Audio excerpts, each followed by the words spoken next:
2140 du Code monétaire et financier qui pose le principe selon lequel la séance n'est pas publique. Bon, donc là, il y a momentanément un conflit de normes et on va partir de l'idée que la loi l'emporte sur le décret. Deuxième innovation, mais là, je ne veux pas marcher sur vos plates-bandes, qui était réclamée depuis longtemps.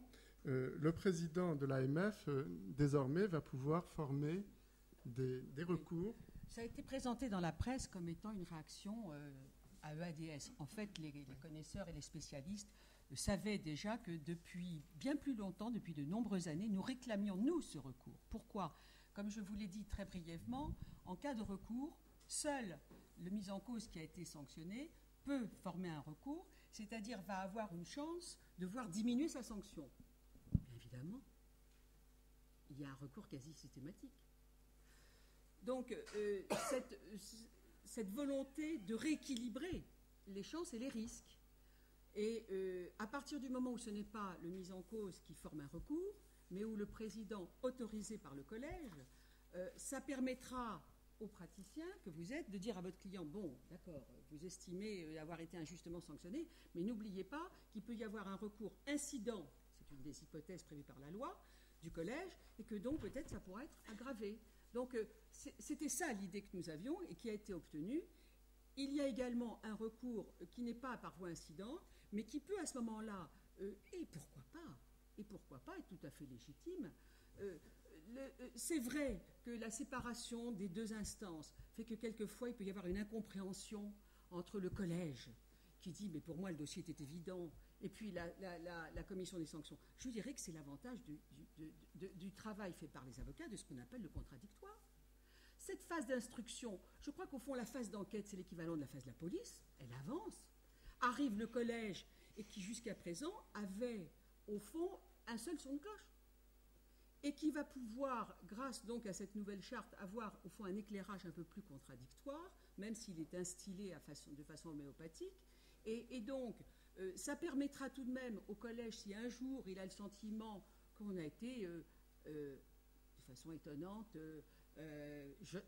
généreux ou trop gentil avec les mises en cause, eh bien de dire, moi je considère, malgré tout, avec toute la connaissance que j'ai maintenant du contradictoire, que malgré tout, cette décision mérite d'être réformée. Et pourquoi pas ? Donc je crois que ce recours me paraît constituer un rééquilibrage des droits et des devoirs de chacun.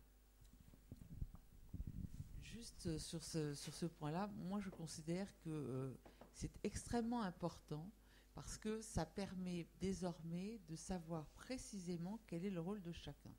On part de loin, hein, il y a 25 ans, on n'avait pas du tout toutes ces subtilités de procédurales, et je dois vous avouer que quand on se présentait indifféremment devant le CDJF, le CMF, la COP de l'époque, tout était beaucoup plus artisanal et beaucoup moins précis. Il est de l'intérêt dans un monde... le monde d'aujourd'hui qui doit être régulé, que chacun ait son rôle et une mission très précise. Le collège et l'autorité de poursuite, c'est désormais clair. En cela, elle reçoit des informations qui ressortent donc des enquêtes ou des contrôles et prend une décision d'ouvrir ou pas une procédure disciplinaire à l'encontre ou une procédure notification de grief à l'encontre des uns et des autres. Derrière ça, on a une commission des sanctions qui, elle, juge les faits et dans le cadre de ce jugement instruit à nouveau les faits qui ont été détectés et élaborés par les enquêteurs, puisqu'il ne faut pas omettre cette instruction qui se fait durant la procédure elle-même devant la commission des sanctions, et elle juge.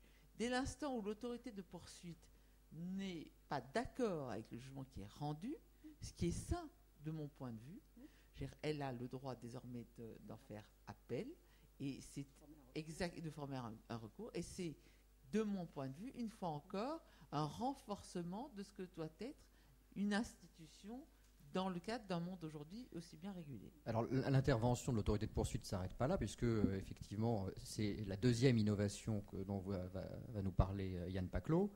désormais, la loi précise bien que dans le cours de cette procédure contradictoire qui se clôturera par le jugement ou l'audience, la décision, désormais, un représentant du collège participe à cette procédure contradictoire.